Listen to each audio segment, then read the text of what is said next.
Stop that. Stop that.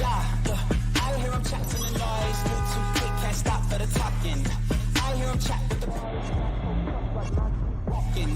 Just too sharp with the prize. White girls let it tell me I'm awesome. Yeah, hot like fire on the pan. If you wanna touch my please use caution. Cold like 0 degrees. I'm out the cage, gotta let out the beast. Revolutionary, gotta let out the streets. Locked in a cage, I'ma let out the sheets. You came for one man, forget my peace. You take the west, I'll take on the east. I'ma put him in the cage, never let out the. I hear him chat to the noise. Move too quick, can't stop for the talking. I hear him chat with the boys. Man so tough when mans keep walking. Yeah, just too sharp with the prize. White girls, let it tell me I'm awesome. Yeah, hot like fire on the pan. If you wanna touch my please use caution. Stop that. Stop that. Stop that. Juju, put this on the poll. I forgot to do this yesterday, and I appreciate you doing it. We got a big show today. Is it okay to spend Father's Day in Edmonton? Put that on the poll. We'll get to your father in just a second, Chris Cody. He is the center of the media world right now, and he has never been happier. This freaking guy. Can we slightly reset for a moment? Good morning, Juju. How are you today? All right, how you doing, my brothers I'm and sisters? good. Yeah. Good to see you guys. What are you doing? I said good morning to Juju. No, you already. didn't. You just said, Juju, put this on the poll. No good morning. I mean, the show no green, started. No, like, Right. hey, everybody, Juju's here. Juju, good morning. Put this on the poll as well. Please. Do people who aren't from Florida think Sunrise, Florida is paradise? Yes. Yes. Juju is filling out that Flanagan's jersey. Like, you look like you could go out and hit 350 right now. You feel me? Tune in to Mystery Crate. We got a little challenge going on. You feel me? Really? Hell yeah. Salute the Naked City Pizza also. We got Okay. it, though. Juju, good morning. Also put this on the poll.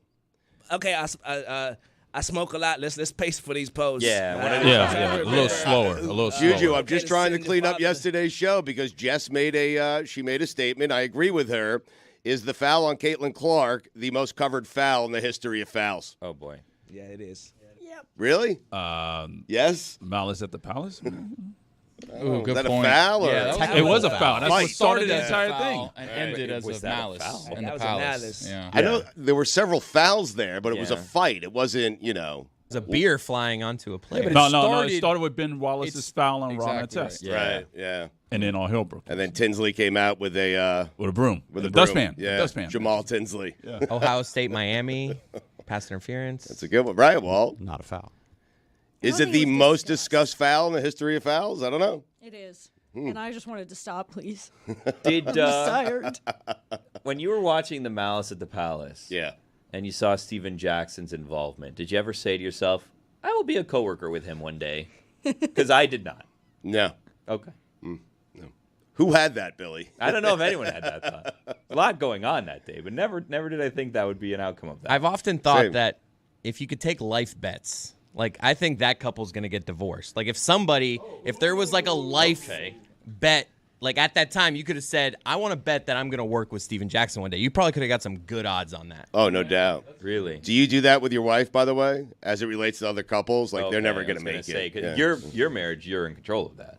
Like, if you're taking a bet with Right. your wife, will we get divorced one day? You're 100% No in one likes to control talk of that. about their marriage. They love to talk about other people's marriages, though. I mean, it's just the way we are. Should go to a wedding and be the bookie to take bets on what everyone in the room thinks the odds are on a Over-unders. divorce. Yeah, Shady. over-unders on years. Just you can give them particular favorites. It would be great. Your thing is being the shady person outside of like the wedding. Like, hey, anyone want any action on this? Anyone want any action? Speaking of weddings, salute to Stephanie and AJ out of New Jersey. They sent the whole show some invitations to their wedding. They're getting married tomorrow. Holy moly. I didn't get an invite. Bridesmaid. Well, hold on. When A they little send They're late. getting it, married It was a show invite. It tomorrow? was a show invite. when they send it, What's this dated? I didn't screenshot the date. it's okay. But it's tomorrow and it's happening. Where is it? Congratulations. In New Jersey. Etheridge, Carteret, New Jersey. Yeah. All right. Yeah. I sent them a thank you note for inviting me. Wait, you got one? Yeah, they spelled my name wrong. I forgive them for that. Where'd you see it? We got it at the office. Really? In the mail? Yeah. I Was it haven't just seen for this. you? Or? No, it was for everybody. Where they go? IE? No, they spelled my last name wrong. They switched the letters. I was gonna say Lucy's hard to screw up.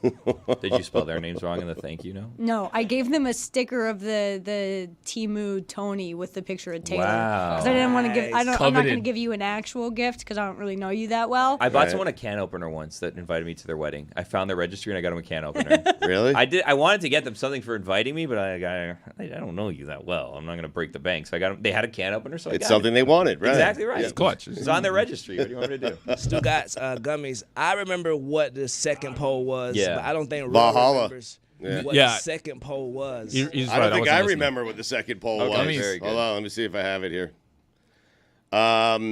Do people who aren't from Sunrise think Sunrise, Florida is paradise? We're back. Yeah. I think it's like the Florida Keys. Can we, as a Sawgrass show, Mall. Wait till they get a load of Sunrise. I mean, can all of us that are here today enter a pact together? Depends. Now, here's the problem: is that this now implies that we will be friends for a long time, and I don't, life doesn't always work that way, right? Like, I'm not friends with the same people I was friends with 10 years ago, 15 years ago, whatever, right? Yep. But this is a long-term pact that I like to get in on with everybody here today, if possible. And it goes back to what we were discussing a little while ago with Steven Jackson. Can we make a pact that over the next 2 years, if we're still, working together, friends, whatever, in 2 years, over the next 2 years, we each get one incident that we all claim I will be a coworker with that person moving forward 10 years from now. You know what I mean? Or we can just move on to the next topic. We can Let's move do on that. to the next let's do topic, I that. will because never I have be plenty a of those. co-worker of Selma Hayek. I will never be her co-worker. Never. I will No. never work I don't think with Holly that's- Berry. I think it's the Right. opposite, though. No, it's the Yeah. opposite. It's the opposite. Yeah, it's the You want to opposite. manifest Oh. it. Exactly. You want to. So, like, in that Gypsy case, I Rose will be Blanchard or working whatever right. comes out of, prison, and you're like, I'm No, going to be a she's coworker. out. Yeah, and then it happens, and you're like, I'm going to be a coworker of hers one day. You know what I mean? I could see that happening. Can you? Yeah. Really? What if we go into the entertainment space? I would love that. I think I'm gonna work with Nick Cannon one day. Huh. Okay. Really set the bar high, huh? It's Wow. Just, I just had that vision of it. I don't know you- what I'm doing. of It's you a and little Nick bit of a Cannon? different game, but that's fine. You can manifest being Nick Cannon's coworker. After all this blows up, Mike Schur gets me like some internship somewhere. Where Mike I'm just Schur. like, This blows Yeah. up, and then you get an internship. I'm gonna use my relationship with Mike Schur to. Wait, if this try to get blows us- up, no, but Tony's right. Like, we all stop. Like, you're going to parlay this into an internship? to a non-paid position. Guys, I'm not gonna he's gonna make me a director of I gotta Look at start Chris. somewhere. Yeah, it's Chris- a new industry for me. I can't just go to be like an executive producer somewhere. Like, I gotta course you work, can. I gotta work my Sorry. way up in the film industry. Right. Fake it till you make it, kiddo. Chris is a man that's worked his way up, doesn't rely on connections. Right. So he says, You're you know right. what? I'm going to go and I'll start as an intern. Right. What Hollywood experience does he have? Why should he think that he's just all of a sudden going to be working? It's a gack. He's going to put in the work. He works hard. Who are you going to work with? I don't know. I have 2 years to say. The point was there was an incident. Right. And then when that incident happens, I say, you know what? I think I'm going to work with that person one day. The incident hasn't happened yet. All right. I have 2 years. To figure it out. But I also am realizing now that, one, I didn't think of this game until I started coming out of my mouth. Two, it's Right. not a good game to play on a show that's not going to last for 2 years. Not that the show's not going to last for 2 years, but this episode's not going to last No. for 2 years. So for closure in this situation, Right. no, trust me. This the segment awe feels that like this it's is- 2 years long. Exactly Yeah, right. I'm yes, going to say exactly, yeah. the audience is going to be more than happy that this show doesn't last 2 years. Okay. Thanks, Your dad, Chris, he's in all his glory right now. He is the center of the media world. Everyone's talking about his takes. I'm insanely jealous of him.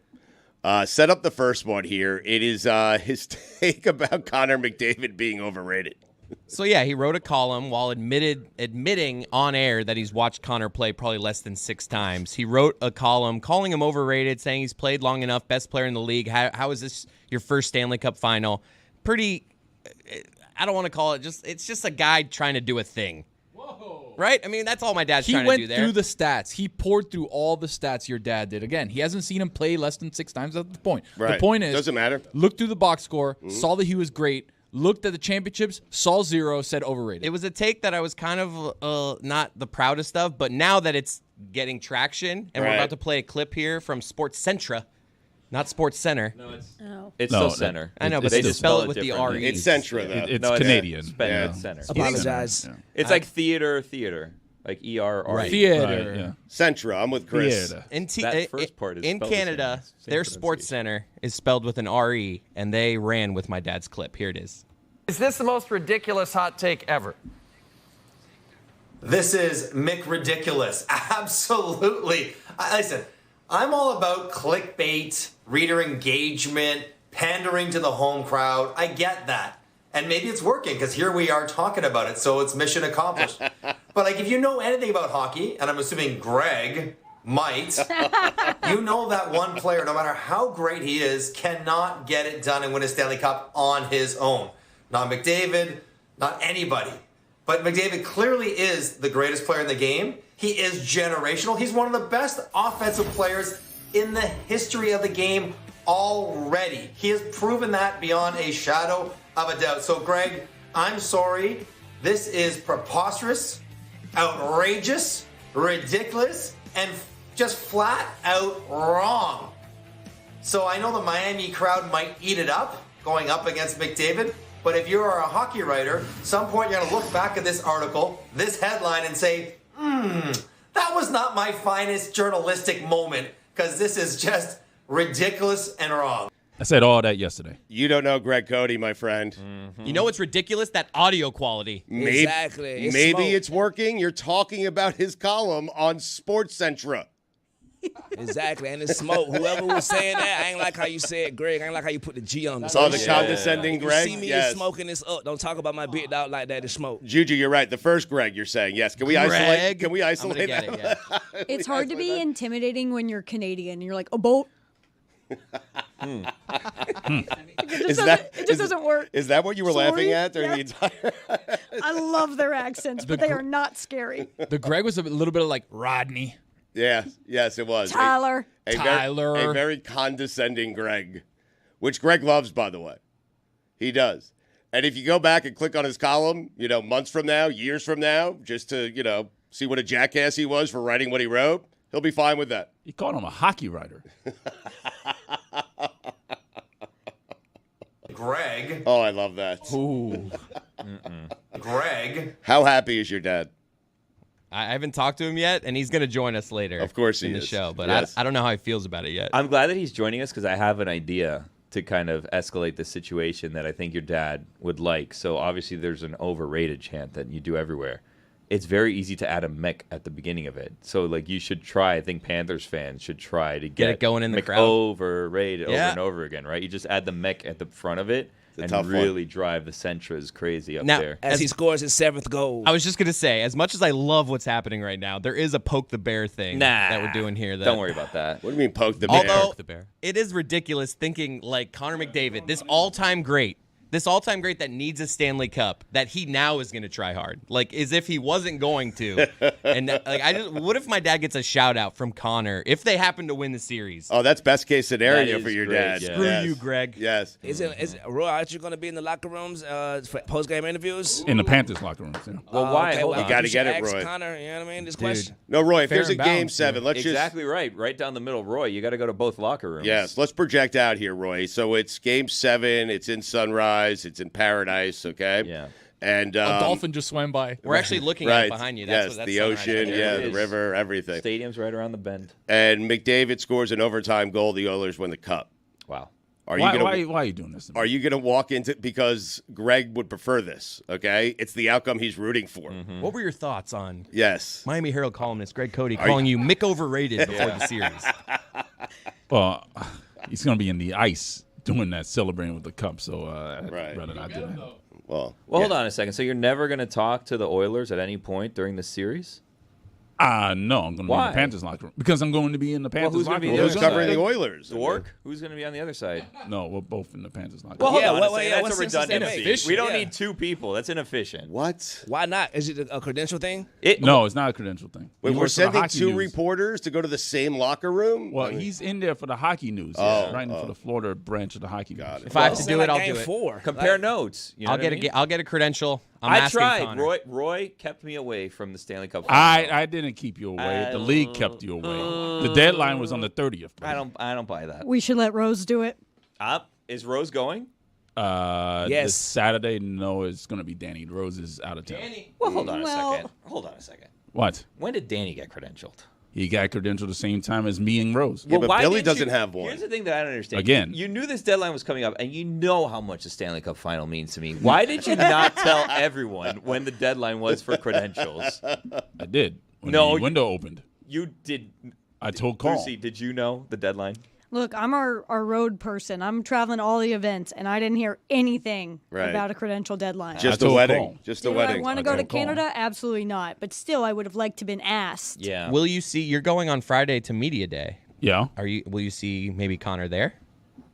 maybe. I think I'm so, just yeah. saying. I think it would be good for the show, and it's a reasonable question after Yeah. it's been in the news. What are your thoughts on Being the Miami called Mick Herald calling you overrated. Mick overrated? I understand what you're saying here. We have to do it early because I said game 7. Like, all that has to play out. There has to be a 7th game. It has to go to overtime. McDavid has to score the winning goal. I think you need to do it after You a need to do loss. it early. You need to do it after a loss. Mm-hmm. Like, you need game to 2. really, really get it in there to bother him. Not- And then that immediately could get him leave. in his head. Connor, yeah. is there any truth after you're down Yeah. 0-2 in the series? Are you going to practice this week, Roy?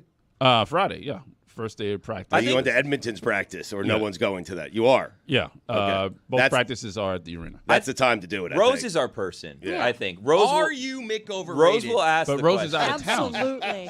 She's out of town. Where is she? North Carolina. Doing what? I don't know. She's just out of town.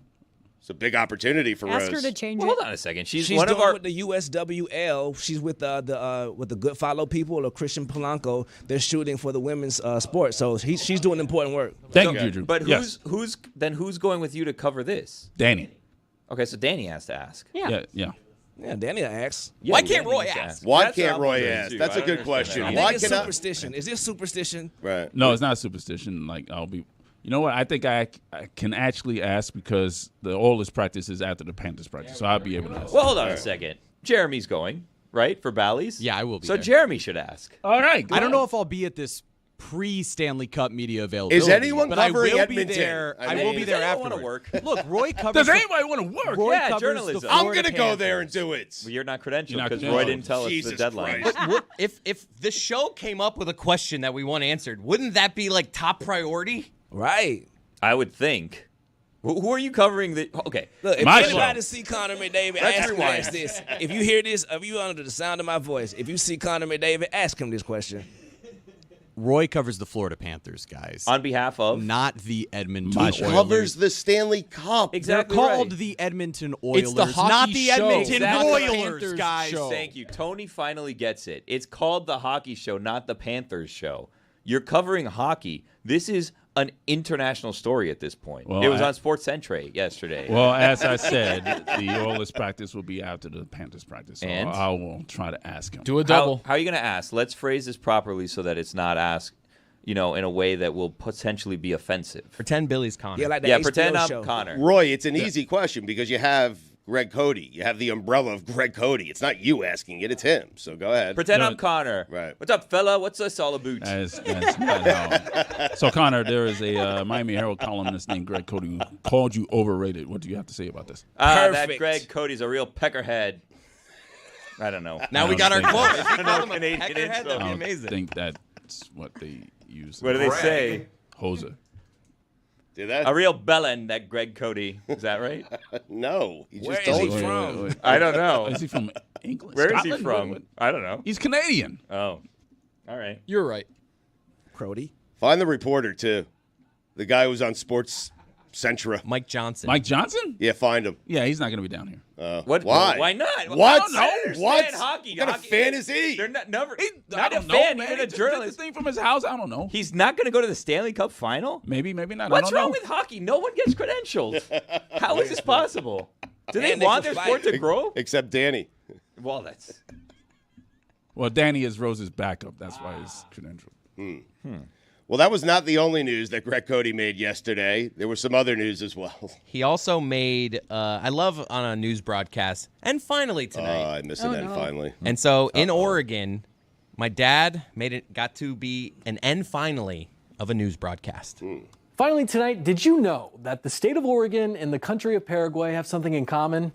Why am I telling you this? Because we are here to educate and inform, just like the good folks over at the Dan Le Batard Show with Stugotz. Paraguay, from South America, of course, and the U.S. state of Oregon are the only two flags, official flags, that are different on either side. How about that? See? Forget. What do you mean by that? Yeah. What do you mean like Can you say it again? Parallelogram? Okay. Or But something? slower. Okay. Okay. So they're different on both sides. Yeah. If The you shape look is at different. what's on it is different. The look So is they're different. asymmetrical.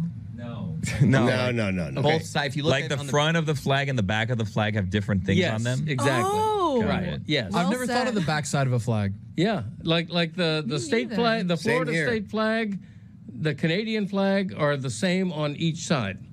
Only in Paraguay and Oregon are the two sides of a flag different. That kind of thing, Alan. And you know it. How pleased was he on the first how about that? Like, he thought he stuck the landing, he explained it well, and then he had to explain it again. 3 seconds of silence on that one. But salute to that brother. See, that's how you cover a Greg Cody story. Yes. With respect. Not seriously. Greg. Find that guy.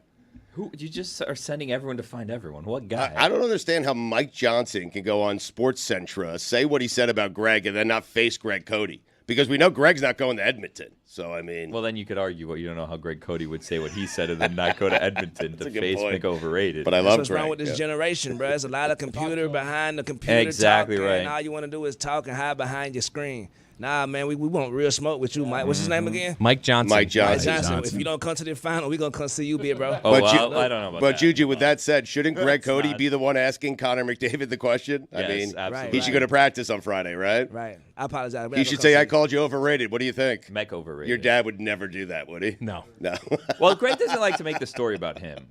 Greg goes, he writes the story, he moves on to the next thing. You know what I mean? Yeah, I know. I do. He wouldn't go and say, I said X, Y, Z. Right. But now it's become a talking point, and I think someone, Danny, Jeremy, whoever, needs to ask the question. The proper way to ask the question, though, Roy, when you inevitably ask it, is Greg Cody said you were Mick overrated. You need to make sure that the Mick is in there, because otherwise it just doesn't make sense. I mean, why would he say you were overrated? He just needed to make sure that you knew you're Mick overrated to really kind of grind those gears and make him upset. I'll make sure I say that, yeah. Speaking of mix, Christian McCaffrey signed a 2-year extension yesterday, Wow. and I think that cements the 49ers going forward in the future as one of the top NFL teams for the time being, for the foreseeable future. Don't you wonder about Debo and Ayuk? I do wonder, but money talks. I wonder more about Brock Purdy, right? What? Is he going to get a huge deal like we're seeing for all these quarterbacks? Not yet. Not yet, but it's on the horizon. If he takes him to another Super Bowl, I don't know. Pay the man. With the money to McCaffrey, and we'll get to C.J. Stroud in a second. I love that guy. I'm tempted to say win a Super Bowl before you talk about other people's careers at Super Bowls, but it's June. Thank you, C.J. Stroud, for doing what you did. It's interesting because with C.J. Stroud, it's like I'm conditioned. My entire career is win a ring before you talk about others' rings. But I love that we have a quarterback in his second season who is so bold, who is so confident that he is willing to not only give his top 5 quarterbacks, but to say he would rather have Eli Manning's career than Aaron Rodgers' career. That's a great job. He's doing the by him. Stugotz thing, rings in a box. I know, but yeah, I know. He also said I'm so torn on it, though. He also said if Matt Stafford had Aaron Rodgers' teams, Matt Stafford would have 3 or 4 rings by now. Yeah, I know. Which is crazy because he said every time I go out to L.A., I try to link up with Matt Stafford, and I watch him, and I try to kind of – he's like, Patrick Mahomes, I watch his tape, but he does things that you just can't teach. I watch Matthew Stafford, and I try to kind of like do things that he does because of how talented he is. But also, Matthew Stafford's not on his list of top 5 best quarterbacks. So wait a second. So Matt Stafford does things that you can teach. Yes. Yeah. Okay. Right. Gotcha. Yeah. Okay. Yeah. What I was saying with Purdy is why give him the money now? Because you have Debo, you have Ayuk, and Debo's going to have to get – there's no way they could sign all 3 Stu, of he those makes like guys. $30,000 a year. No, but Yeah. Ayuk, Debo, and Purdy, there's no way they could sign all 3 of the next year or 2 to big-time money. They can't do it. You can't fit them all in. They're going to lose Ayuk or Debo Samuel, in my opinion. Well, Yes. that's why you don't sign Purdy now. You keep him low so you can pay Correct. everybody else. You try to Yes. maximize this window, and 100%. then you sign Purdy after you win a ring, Purdy hopefully, holdout. and you can let everybody go. Yeah. Brock Purdy. Blah, blah, blah. I think he'll get paid pretty well. Oh, Jeremy. Get him out of here. 2 minutes.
Stugotz, I'm a little bit concerned. Lucy, What? I'm a little bit concerned. No. I didn't want it to seem like I wasn't addressing you. It's concerned. I'm He's concerned about the lazy river slightly. Why? Because I feel like we're being watched. And even though we're doing the show, it's, we can't get a little too crazy, which is why like a couple weeks ago when I was sitting in that seat, yes, we implemented a couple things. We implemented the wheel of topics we won't get to, which didn't go over well, so we're not going to be doing that. Right. And then we also implemented... We enjoyed it. Checking the boxes score. Right. Where we check the box scores and we talk about the games that happened last night to make sure that we stick to sports to a certain extent. Like we talk about the topics in sports and we're not just talking about things. Because like I have other things that we can talk about. I have something that I've been doing in the shower that I didn't know that I was doing. I found out about. Laying down? Tony, no, not that. we can get to so it later. Odd, man. Tony, a lot of people agreed with me on that. By the way. Tony thinks broccoli isn't real. We can get to that later as well. But there are sports stories that we should talk to. Yeah, right. Yeah. I'm a little bit sick, but not super sick. Am I in trouble? No, I'm you're sitting fine. across from you. No, you're fine. You're fine. I Are you think I'm doing sure? a good job of managing it. Yeah, no, I'm on the back end. This is the Okay. back nine of the cold, but I still have a lot of mucus. But I'm not like coughing as much. I'm not coughing hardly any. I'm not waking up with coughing fit. See, here's the thing. We've now gotten off track again. We're not talking about sports. Right. Yeah. We're just waiting for you to get to it. Like yeah. you put any flashing, shiny thing, and I'll go down that path. You talk to me about anything, like I'll follow you down that path. But there are things in sports that happen. So I feel like, Roy, last time you were the one that was checking the boxes scores, right? So then make sure to cover the sports topics du jour. So if you can you do that responsibility again today? Not necessarily here, but things are happening in sports. Baseball, really. The WNBA. Exactly. The WNBA. Exactly. Angel Reese was kicked out of the game For nothing. last night. Exactly. She gave the referee a look and kind of a little bit of a wipe Just a away. little And this. got kicked out of the game, bro. Come on now. We already understand what's going on, but be more respectful now. Correct, sir. The officiating in that league, like, genuinely makes me lose my mind. You will see someone just get, like, literally hammered to death under the rim, and then Angel Reese will be like, little quick, like, push away, and they're like, you're out, you're done. It makes no sense. But, Lucy, you're one of the few who has been watching this for a long time. Has this always been the case? It has always been, like, a physical game. I don't know why people have thought that that's not what the case is. I think they just assume women can't be tough, and that's not true. Right. And the officiating's always been bad. But I also feel like we as sports fans are never like, that was good. That was really good officiating. That is a well-called game. Like, I never, ever think that. Right. Speaking of, like, remember Candace Parker came in the league and she was running down the court and old girl pushed her and then pushed her back down on the ground. Like, bruh, these rookies been getting this treatment for a long time, but these referees have been kind of whack for a long time because they miss a lot of travel calls. They miss a lot, bro. And it's like, what is the criteria to become a WNBA ref? Because dare I say, I know a lot about basketball. I might need to get on the track and try out for them boys because it be looking a little shaky. Juju, with your seats, I think if you just dressed up like a ref, you could just stand up and they wouldn't notice. They would have no clue. Wow. You should try it, Juju. I think it's a great idea. I think the fur headband will give it away. I'm not following your concerns, though, Billy. We kind of cut you off. What there. are my concerns? Just the lazy river and what we're doing Well, and where we're going and you know, people are who's watching us. And I don't really care who's watching us. If you're not here, I don't care what your opinion is. I'm sorry. I mean, like the audience as well Right. says, this is just an extended mystery crate, and they want the sports. Oh, okay. And, Well, we're not giving it. Randy Jam from YouTube says that's not at all what people think. You Oh. feel me? Randy Jam, salute. I'm Thank on you, YouTube Randy right Jam. now. I have a WNBA question for Lucy. I saw that Kate Martin was left behind and she missed the bus and they drove away without her and she was running out of a restaurant or something. Character issues? No, Oh. everyone loves her. You don't when you don't like someone, you don't pull the cute little drive away prank. Like, we'll find the video in a second. Here it is. Kate went to the bathroom, was late, and we don't have the audio on it, but they're cheering.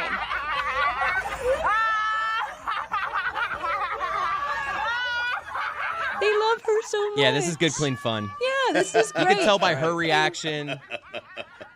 Bruh, and this is how it was. I think this is real because Sunday, they played the Aces. Last Friday, the Dream played the Aces. Great win for the Dream. Right. Kate Martin was standing, had a long-ass line, far longer than a lot of other people. So this probably real. People love Kate. Yeah, they love her. This is also not like the first sort of, I don't want to say hazing because it's not really hazing, but they also have given her the rookie Hello Kitty backpack. So she has to carry a Hello Kitty backpack with her wherever they go. This team loves Kate, and it makes me so excited. This is very different than when Alabama left Lane Kiffin at a stadium. Yeah. That was a tarmac. Yeah. Oh, or tarmac. USC left him at the tarmac. Yeah. How does Lane miss so many buses? It's awesome. He misses more buses than anyone in the history of sports, I feel like. I don't think he missed the plane at the tarmac. I said the plane is leaving with him. Oh, yeah, well, that's true. That wasn't his choice. They made him miss that one. What's going on with you and your body wash? Well, I discovered today that, and I told you guys this in confidence. I didn't think we were going to do this on air, but I discovered today. You brought it up. In a private conversation. Well, you just said it again on the front end here. I found out today that I accidentally have been using a combo shampoo conditioner as body wash for the past 3 or 4 days. I didn't know. Because it's the same like brand and the bottle looks similar. And like my body wash is out and I saw this one there right next to it. And obviously like I take off my glasses to take a shower. So like I'm not reading the labels. I see it. This is like a blue bottle. This looks like it's the right thing. So I just grabbed it and I was wondering, I'm like, I didn't buy this. Was this like an old one that I just left like and it just reappeared? Then I thought like my mother-in-law comes sometimes, like she'll like get us like if we're low on water, she'll just like bring a case of water. Like did she for whatever reason notice in the bathroom that this was low and get another one? Like I didn't question it until today when I'm like, it really is weird that this full bottle just appeared out of nowhere. And then I looked at it and I'm like, this says shampoo conditioner. Like I don't know. And I don't use the combo. So, like, when I use shampoo and conditioner, I use separate bottles. I use whatever my wife has, to be honest with you. Of course. Like, sometimes, like, it's not for my type of hair, whatever, but I'm like, if it's for hair, it's for me. You know what I mean? Mm-hmm. But this one, what? That's not accurate. How so? What if, I don't know, like, what if your wife has blonde hair and dyes her hair? I use, when I, used to live, like, with my parents, I would use, like, shampoo sometimes it says, like, for blonde treated hair. Oh, like, you should go blonde, Billy. I thought about... But summer Billy. Please. Okay. I thought about, not that. I thought about silver hair one time, right? But I don't think I can do it. Yes, you can. Here's the thing. Like Izzy? You're very handsome, bro. I'm at a phase in my life where there's lots of photo opportunities, like for memories for my children, that I can't really do stuff like that. Like I've thought about, like in summer my hair's long. I really don't like getting a haircut. I think it's an anxiety thing where I don't like the stuff being around my neck. Like I don't like the paper. I don't like the thing. So like, what do you think's gonna happen? It's choking. Tight. He doesn't like to be confined. That's all he's saying. It's an anxiety thing. Yeah. Just tell your barber that. Make it loose. No, I can't. I can't tell. You don't tell the barber. Todd as You a don't kid, tell the or- artist how to paint. You Exactly just don't. right, I don't tell my yeah. barber anything. Just let the try- barber cut your hair. My barber also is Lazy always River. telling me like you need to like will correct, not just this barber, like all my barbers correct my head because like they'll be cutting my hair and then like I guess my head moves. Oh, yeah, like, and they have to do and then that. like eventually like can you please keep your head still, stop moving so much. I'm like I didn't think I was moving. So anyway, Tell your barber it's just something you're into. I like the hair to just flow down my body. I don't need that little guard there. It's like a kink of mine. Yeah. If you're worried about the anxiety of it, just be like, I'm into hair. I'm into it. I also never really Nobody's into that though. I never go anywhere. Like I never get my haircut on the way to somewhere I'm going. I always like shower after or whatever, right? What? So That's like, not how to do Do it, they wash bruh. your? I don't know how they cut men's hair. Do they wash your hair No. there, or is it just? It's an option most places. there's some places that do, but this is like a barbershop doesn't okay. do that. Yeah. I just go like basic haircut. Right. And get By out. the way, beef with all of you. I got a haircut this week. None of you noticed. Oh. Your Happy hair looks haircut. great. I did. No, you didn't. Roy. I haven't seen you without glass between us, so I apologize. Yeah. Whatever. Accountability. Your hair looks nice Whatever. though. Did Roy- you change the It's because style? I got it cut. Did you change the style? Yeah, or I got just- more layers. I have more face framing Oh. pieces. Roy, are you cut off saying a you couple know? inches? Are you saying you noticed and didn't say anything? What are you claiming here? I mean, it's none of my business, but yes, I noticed her hair's a little shorter. No, Can Lucy's we- saying that she's Roy, hurt. can we say No that? one noticed or Right. said anything. Make a Right. public No L one one noticed. time. Right, can we It send Roy was to the penalty box? expensive. That Is is a that- flat is that out on the lie. table? That is an absolute lie.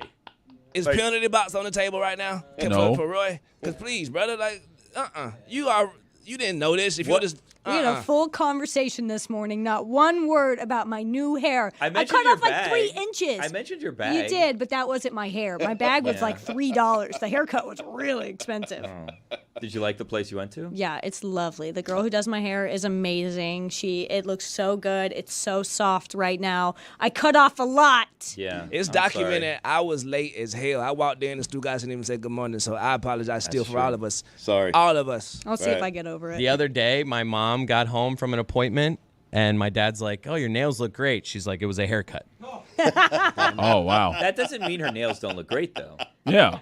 Wait, what's He weird? tried, though. Yeah. is this morning Roy told me my nails looked good, and my nails aren't done or anything. He didn't say, "Hey, I like your haircut." He said your nails look nice, which they're kind of gross right now. Well, yeah, you usually wear those press-ons, right? Yeah. Yeah. Well, you got your natural nails out, so yeah, they look I don't good. like They look those. nice. Lucy, if Roy says he was thinking it but didn't say anything, I believe him. Do you? No, because Really? he complimented my nails. It's weird to compliment my natural nails and not be like, "Hey, your hair also looks nice. Did you get a haircut?" Yes, It's even but weirder not to say something if you notice, you weirdo. yes, but Stugotz, when do I ever say anything? Never. That's my But point. you That's why I said believe something you. about the nails. But you Right. did say something. But Now it you was want flowers and wrong. credits. You for just said the singing. wrong thing. Exactly right. Yeah, I would like a flower. Nah, you need to do like a penalty box walk. Yeah. No. What you waiting on, Stu? 2 minutes for what, Juju? For being boring again and lying with your boredom. Boring. I just made it. We don't have a penalty sounder for lying, so we're just gonna be boring. Minor penalty, 2 minutes, asshole. Perfect. I would not use that word. Roy. Yeah, I'm definitely not leaving. It was the closest thing I had. That's harsh. Wait, I'm- Roy, I'm Let's not get the leaving. step in, bro. why are you not I'm leaving? Too harsh? Get the Because step Dan's in, not bro. here, for one. It's a minor. I mean, No. no. Juju controls the penalty box when Dan is not here. You weren't here for that. Thank you. mean, I bestowed yeah. this. I on was... you. okay. Did you make that up? Yes. Hit the road, Jack. Well, you're lying, too. Hit What the are you road, talking Jack. about? Get outta here, You need to asshole. hit the road. Nice hat, asshole. None of you recognize my haircut. You all should go. Lucy, did you I'm feel with it. Let's go. I'm going to go. Did you feel Let's all conflicted go. after you got your haircut? Like you thought it was too short or something? No, I honestly wanted it a little shorter, but I like the length. She did a really good job with the layers, the face framing. Bye, everybody. Where is everybody going? Well, they're all going to the penalty box, have so they work didn't to notice do, my friends. haircut. Is this like a one for all? I can all monologue for for one? 30 One for all? seconds.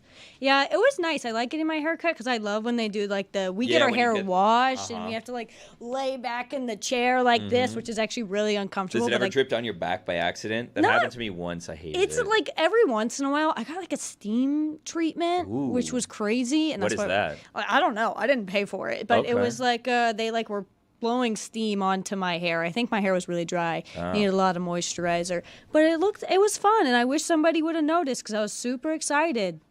Super excited. My hair was really dead before, and now it looks so full of life, and none of you noticed.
All right, David Sampson is with us. Check out his podcast, Nothing Personal. I'm excited to speak to David because I am wondering and have been wondering for a while the real long-term effects, David, of the Florida Panthers. If they were to win the Stanley Cup, what would that mean in terms of financial impact for that team, in terms of fans for that team? Because I think it's a great story. I'm just not certain how much it helps the Panthers moving forward, and you would know best.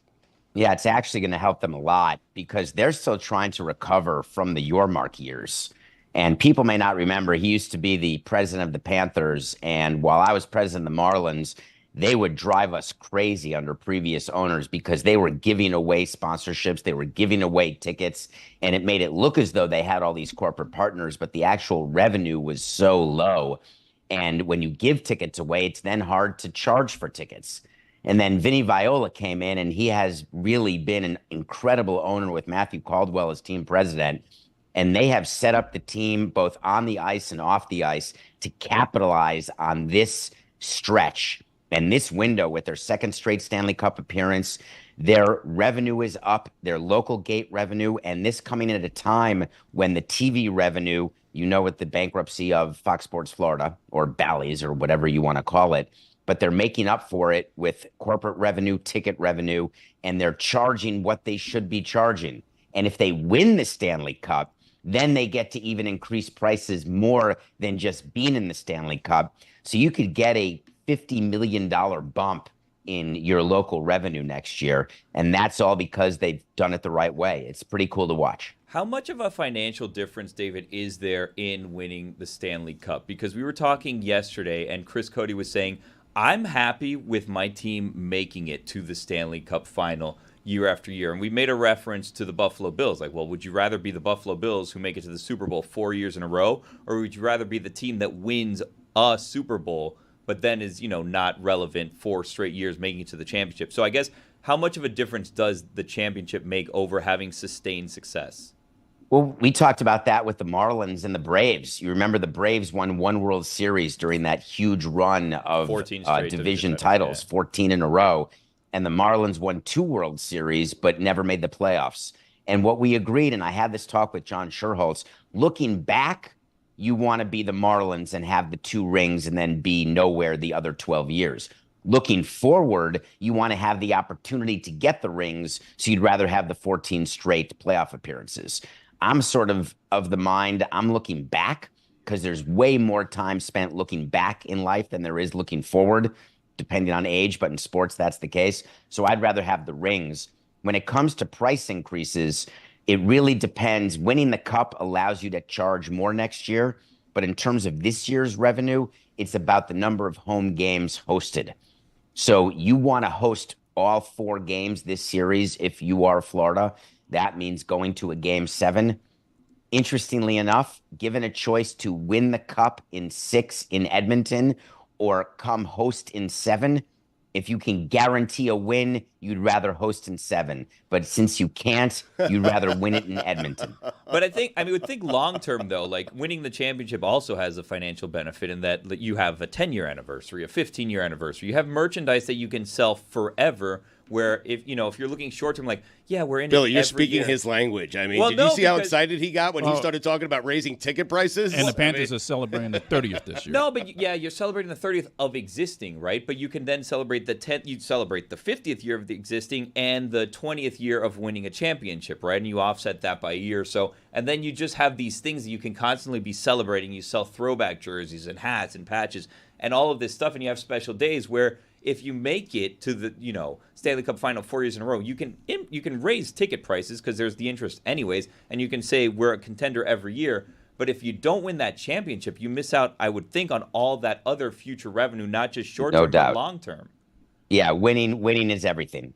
Making it to the finals and losing, it's fun while you're doing that. But I've never gone to an event and seen anybody wear a pennant ring. Never seen one. And you get a ring for winning the pennant, for making it to the World Series. Never seen one. I've never seen a pennant ring. Right. Do you have yours? Only a pennant. No, you don't get it. When you get a World Series ring, you don't get a pennant ring. Right. You won the World Series. What's the need for that when you have a World Series ring? Correct. Yes. So Buffalo, I assume they've got a bunch of rings, but I don't think they wear them to bar mitzvahs. Too soon. They're not proud of those rings. Is that what you're saying? I'm saying you don't often see rings from the minor leagues as well. When you win a championship as team president, they send you a ring. And if I didn't have a World Series ring, I'd be more apt to wear those, but I don't wear those now. You nailed the cough button there. I mean, it was a great job. We all noticed it. It was a great job by you. Billy saying, Slight delay. I thought he did a good job. David, a lifetime ban for a guy who won 4% of his bets on baseball. What a bad gambler. Yes, right. He should be banned for that. I mean, how about the guy who got suspended for a year for betting like $99 total? Right. Here's the thing. It doesn't matter if you win 1% or 100%. There's not that many rules. I talked about it on this morning. It's nothing personal. There's not that many rules that we need to say in 5 different languages. This is one where everyone gets it. You don't bet on baseball. It's really quite simple to me. There's not even a nuance. And this player and others, they bet on their sport. They bet on their team. That's how you get a lifetime ban. His career's over. And he gave up a career lifetime earnings, whatever they will be, whether they're $700,000 or $70 million, they're now zero, all for the opportunity to lose some money while betting. And the guys who got suspended a year, it's just asinine economics, giving up $700,000 to try to win $30. Why? I don't get it. Why He should have blamed it on ePay. Why do players why does this keep happening, I guess, to players? Like, you saw this in the NBA. You see this in the MLB now with multiple players this season getting suspended. You saw it a couple years ago in the NFL. Is it just, like, young naivete, I guess, to not put it any better? Like, why would you risk your career and all of those earnings to place a couple bets? And I think about addiction sometimes, because addiction makes you do things that you wouldn't normally do. But I don't know enough about all the instances, but certainly by reading, I wouldn't necessarily say Porter, ePay for sure, but Porter or Mercano, I'm not sure that they were gambling addicts. I just think that they suffer from a huge dose of stupidity. And that's what we try to legislate against when we're talking to players. But there's certain things that you just would expect that nobody would do, because anybody can do the cost-benefit analysis. Man, I better not bet on baseball because I'm going to get caught.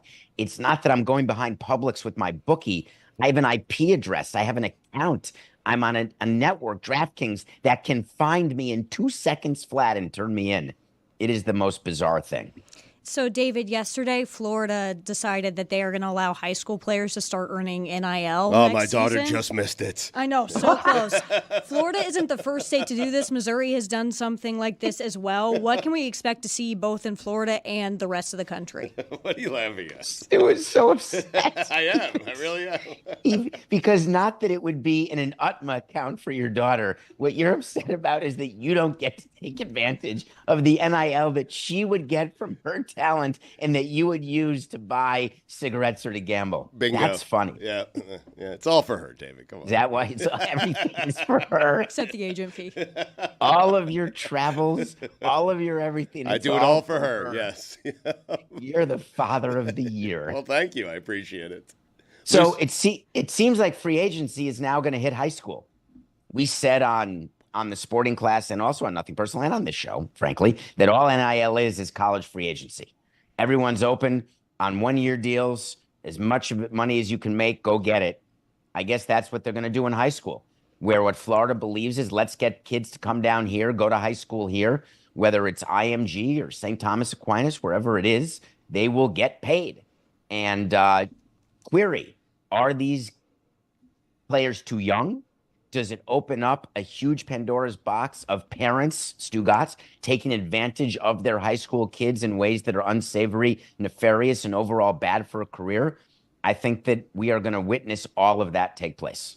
Something that I think is interesting about this is what Missouri has done, which has benefited Missouri college athletics, is they have said you can get NIL deals in high school if you commit to play college in Missouri. Interesting. Which I don't know if there's a direct correlation between the season that Mizzou had last year, which was really, really good compared to their previous year, and that NIL deal. But I'm curious if Florida would do something like that to try to keep the talent in state, especially when Florida is such a good recruiting ground for college football, all sports in general.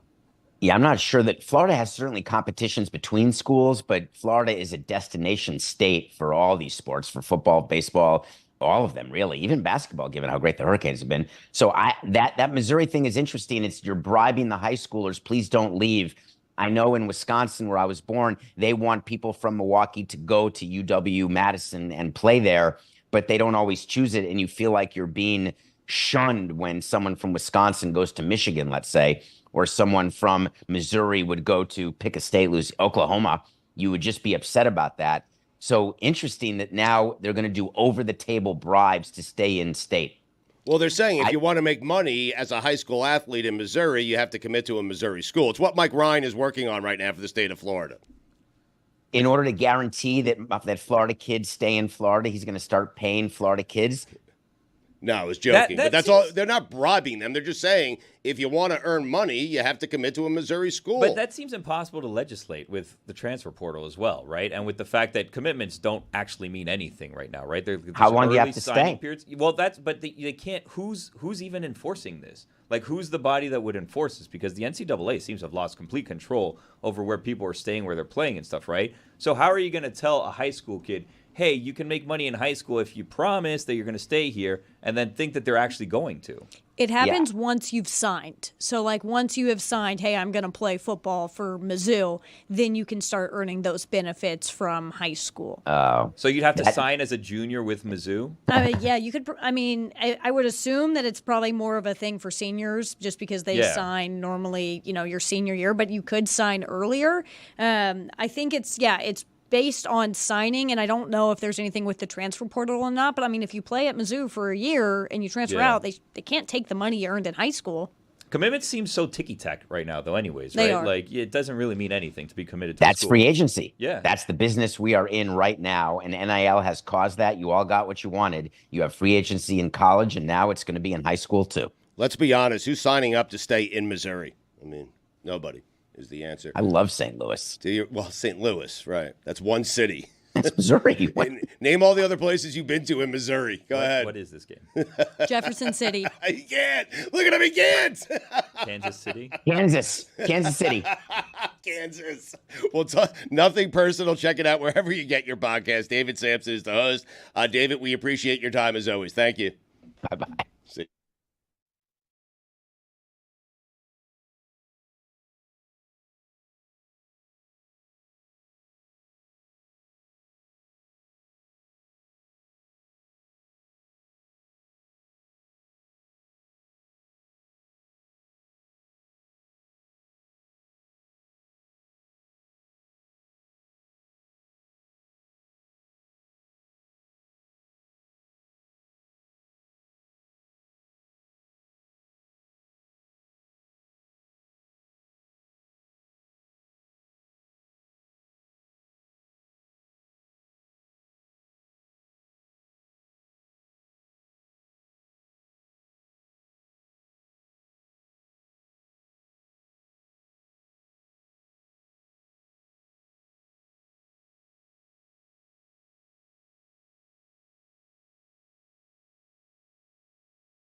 It's Chatroom Throwback time. Today we play back our interview with Don Shula, the former NFL player and legendary coach. As coach of the Miami Dolphins, Shula was the winningest coach in NFL history. Enjoy this classic from the Dan Le Batard Show with Stugotz. The franchise of Don Shula, the franchise Don Shula helped make nationally relevant, is in a little bit of disrepair and has been for a while. Thank you for being on with us, as always, Coach. I wonder, will you be watching on Sundays? Are you watching every Dolphin game, or are you shaking your fist at the television and a little bit disgusted with what it is that you've seen happen to your franchise here over the last few years? Well, I'm disappointed, Dan, but hopefully they'll get it turned around. They're just going through some tough times, and once you're down like that, it's so hard to get it turned around. But hopefully the young quarterback will turn out to be a good investment, and you got to have that QB in order to win games. Don, Greg Cody here. How you doing? Greg Cody. How about that? Oh, look at I that. always thought you had a face for radio. Well, that's exactly what I'm doing it for. Believe me.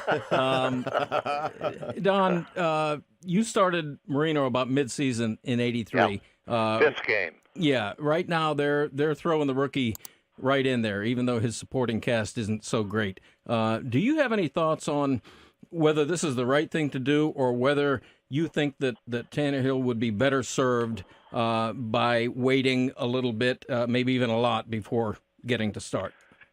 I was in the Super Bowl the year before with David Woodley, and to be able to have Marino available on the 27th pick or 26th or 7th pick in the draft was just unbelievable. Pittsburgh even passed him up before we had the opportunity to take him. So once we got him, and had the two of them next to each other on the practice field, Woodley throwing to receivers and Marino throwing to receivers, was immediately evident, who the passer was and who the athlete was. Woodley was a good athlete playing quarterback, and Marino was a quarterback playing quarterback. He was in my mind, the best pure passer that's ever played the game. And so on Tannehill, your thoughts are what? Given that you're starting him as a rookie, and he doesn't exactly have Duper and Clayton. He doesn't exactly have a team that, as you said, had just been to the Super Bowl. He needs a lot of help, and he doesn't have very much. Your thoughts on starting him when he's only started 20 games ever at quarterback, even in college? Yeah, I know that he was a wide receiver, I believe, and then they made him a quarterback. But that indicates he's a pretty good athlete to be able to make a switch like that. And I believe his coach coached him, right, in college? Yeah, yes. Mike Sherman. So they have that kind of relationship and that kind of insight onto his ability and his background. Coach, once you realized how great Marino was going to be, how many Super Bowls did you think you were going to win with him? Yeah, that's, the negative is that we didn't win the Super Bowl with Dan, and he was just such a great player, a great passer, and I would have hoped, for my sake and his sake and the Dolphin fans, that we could have gotten in and won a Super Bowl, but we didn't do it. I've got a couple of ridiculous non-football questions. As you know, I always like to ask you. And I know, Dan. I remember all those. You're very kind about tolerating them. And this is what I'm wondering. If Don Shula is on the Don Shula Expressway and doesn't have any change on him, and pulls up to the toll booth, does Don Shula get to say, hey, I'm Don Shula, this expressway is named after me, I'm sorry I don't have any change? Or do you have to go through your wallet and pull out a driver's license, and then they're going to mail you the receipt for the bill for 75 cents? Yeah, I've done all that. I've tried all those things. I ended up having to pay. Get out of here. I love the idea of that. Thank you for making time for us. Okay, good talking to you guys. Say hello to everybody back home for me.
So I've kind of become a person that I have something that I do that I'm a little embarrassed about. You've always been a person. I always have been. Always been a human. Day one. Always growing. Second one. You're a person. You're still a person. Yeah. So I go to restaurants now with my wife a lot, and not always my wife. Sometimes my dad, sometimes friends. And I've become, hey, do you want to split something guy. Mm-hmm. You do this? I do. Oh, you suck. Because I become like, I can't pick one thing. Like, I always want to try 2 things on a menu. So I'm always like, hey, what are you getting? And if they're getting one of the things that I'm considering, I'm going to throw out there, hey, let's split something. And I don't know why I don't like this about myself, because I feel like I'm an annoying friend to eat a meal with now. Oh, wait, you do this with friends? I've done it with friends. Oh, no. Let's split a burger. Like, we're not sharing saliva. Like, we're cutting the burger. It's a clean split. So I do this usually when I'm torn on what it is that I want. Like, if I'm not certain if I want chicken parm or a burger, I'll say, hey, you get the burger, I get the chicken parm. We'll go halvesies. Exactly. You know? Like, I love a good, all right,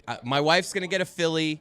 I'm going to get the burger. I'll cut my burger in half. Now I got a half a burger and a half a Philly. It's just a delightful meal. What's wrong with this? I don't know. It's just, I don't like the way people look at me when I'm the one of like, hey, you want to split something. That look back you get is never a good look. Never. Maybe if I was I'm going to go to lunch with you, Lucy, because it feels like I do it all the time. we could vibe with that. But I go out to lunch with Jess and Lehman constantly, and I'm always like, a 3-way split. Yeah, we 3-way split. Yeah. If I want a burger, I'm going to order the burger. I'm going to have the whole burger. I don't want half a burger. I want a whole burger. So like, unless we're getting something like wings, we can split wings. If I order a 10-piece, 12-piece, 15-piece, we can split that. But like, you get yours, I get mine, but I'm getting my own sandwich or my own meal. Don't sleep on a half a burger. No, that's the problem. Is there's Yes. always someone that I'm gonna gets the be short snoring. end of the stick on this situation. No, I've done this a lot. No, yeah, the person who cuts, the other person gets to pick which half they want. No, you're the Really? initiator. That's how it's always fair. No. The I'm the one. If initiator- I cut poorly, then the other It's person on gets you. to pick the bigger half. Right. The Yeah. initiator You pay is the price. always the one that takes advantage of the situation, because you're always there and you're the one that wants to initiate this, and then the person's like, yeah, sure, whatever, and then it's like, but no, like, I wanted to eat what I wanted to eat. You just want to eat half of my meal, and now I'm eating half of a meal that I didn't really want. You Or I gotta would have ordered that meal. Find yourself as someone like I did with my wife who wants the smaller half. My wife's a big, I'll take the smaller half. I'm that way. Works perfectly with me. I found myself with someone who has $9 for their own burger. That's what you really need to I find. mean, $9 burgers are hard to find these days. That is true. I think we're just surprised, all of us. We're surprised that you're willing to split anything when it comes to food. Well, I mean, didn't I'm say serious. that. I'm He shocked got by that, you. and that's why He you're got embarrassed you. by it. He got you. He did get me. Do He that got sound you. again. Yes. That should be your rebuttal for every insult. Okay, I have a question for you guys. How do you feel about if you go like on a thing with like a spouse, significant other, whatever, right? And they're like, no, I don't want I just want the thing. I don't want like a drink, or I don't want a fry, or I don't want whatever. And then it becomes, well, you ate all of mine, and now I didn't get it. Like, I wanted it. It is a buzzkill when the answer is no. You want to Oh, split it something? hurts really no. badly. It's like, okay, well, this is good thing you have a good attitude about this. It's just. Well, but why can't you just order what you I'm not want? gonna order 2. Like now, you think you're calling me? He just made a fat joke. You think I'm gonna get fat jokes? Like I'm gonna take a burger and a Philly cheese. What? Just decide. It's hard sometimes. Sometimes you can't That's why I decide. just want to ask, just in case. Hey, if you were in the mood to split something, this is what I'm thinking about getting. Like maybe. There are 2 separate conversations. If you're in the mood for 2 things and you want to split it and go halvesies and the other person's willing, that's fine. What you're ashamed of, what you're saying is you go in with your wife and you say, hey, let's just split a meal. There is no 2 meals. There's 1 meal and you're splitting it. I don't like the social No, pressure. that doesn't seem right, because if you are just getting 1 burger and that's it between the 2 of you, that's crazy. And I remember as a server that used to make me so sad, because those were always the difficult tables too that had like 1,010,000 requests. I'm like, I'm going to get $1 for all of this. If it's 2 separate orders, but you're splitting the 2, that's great. Go for it. You get to try new things. My favorite is to go to like the family style restaurants that are designed to be shared. Yep. Love those. Well, here's the thing. If you split a meal, you're going to have to decide together what you want. I want my own meal. So if we split a meal, she's going to want to have, okay, I want this side. Like, I don't want this side. Right. Abby wants to split the salmon with me, not the chicken parm. I want to clarify here. This is not a constant reaching over. Yeah. This is when the food arrives, we cut stuff in half, we put stuff on the plate. So the meal starts, and it's like, I have my food, you have yours. There's no reaching across. Look, if I want 2 main items, now you have me in a spot. If I can't share, I have to turn it like a Philly into an appetizer. because I want the steak and I want a Philly, and like, you know what I mean? It's like now I'm turning a clear entree into an appetizer. Why didn't you just? And that's an embarrassing look. Wait, Jeremy, what are you laughing at? Someone ordering a cheesesteak as an Turning a appetizer? Philly cheesesteak into an appetizer. Can I get the spaghetti? It's never been done before. Can I get the spaghetti as an appetizer? Because my wife won't split it with But me. you guys are also It's her fault now because she doesn't want to give you half of her meal because you can't decide what you want to eat. Like I said, I don't like the person I've become. There's nothing wrong with this. Thank Everyone's you. being too mean. It's okay to share. You do it with your wife. If it's okay to share with your wife, but if me and you go to the bar, bro, I'm not gonna. Hey, Jude, let's split a burger. Next time I hit Twin Peaks. I could not disagree with you guys more. Lucy and I split a meal in Vegas. It was a Literally delightful experience. It was wonderful. There's nothing better than sharing a meal. Let me with get one of your friend. chicken wings. We Jude. Come on, actually let me see did that at the group dinner we went to. We all kind of That's like, me and my exactly what dad, happened. We all kind of got two things. want and my we own shared. meal. No, Right. you No, guys. I want my own. You got ranch over there? I remember you guys talking about how you were splitting. Me and my things, dad did that, we were- and Jeremy and Luke. I think we Yeah. all got the same Our stuff. side of the table was really kind of like, what's going on over there? And you guys Yeah. are Make also a decision. speaking from such a place of privilege in that my wife's a vegetarian. So there's so many times where I don't Get have an divorced. opportunity Get to divorced. split meals. Yeah, Get get divorced. Yeah, I mean, Get all right. I'm divorced. taking bets. Told I'll us they take want to bets. eat. just I'll take that. I'll take that. How much? What are you Got off offering? his honeymoon. What are you Wow, offering? hold on. So he's What are you now- offering? I'm he's taking getting- bets. You're on cashing it Jeremy's now. divorce. You got so you It's because my wife is a vegetarian. Pro or It's anti? plus 190. 190? And you want in on this? Man. Give me 210. No. Man, I think you're going to stay together. I don't think you're going to get a My divorce. parents are divorced. I know this subject better than anyone. Was one You of them a guys are- vegetarian? No. Okay. One of them was a horse girl, though. Please say what you're going to say. A horse girl? Yeah. What's a horse girl? You guys don't know what Say a it. horse girl is? No. Wait, Oh finish my your God. sentence Like a first. centaur? Yes. I'm on pins and needles. We'll get back to Jeremy? horse girls in a second. You are not going to get divorced. I said no. Yeah, I said no. Thank you, I Lucy. mean, What's a horse it's girl? a coin toss. You guys don't know what a horse girl is. It's a girl who likes horses. If But we're it's- gonna wait, but if we're they gonna really like horses. Like weirdly so. Like, did you guys ever have the kid in your school that would gallop? no. Yeah, Yes, we had a couple. yeah, no, I know of who those. you're Yeah, talking about. I know horse girls. Like they love a horses. centaur? Usually their name is Grace. Your Weird mom enough. would gallop around. She wouldn't gallop around, but she was a horse girl. Put it on the poll. The girls who gallop in school usually called Grace. They are. That's always their That's name. the most Was- accurate thing Lucy's ever said on this Was show. the horse girl the reason why the divorce happened? I think so. Okay. But I gotta say, it's my dad's fault. He knew she was a horse girl from the jump. That was my question. Did he always know that she was a horse girl? Yeah. Hmm. And your wife's not a horse girl. Oh god. Yeah. I'd like a divorce, but not divorce. terrible. 2 minutes. What?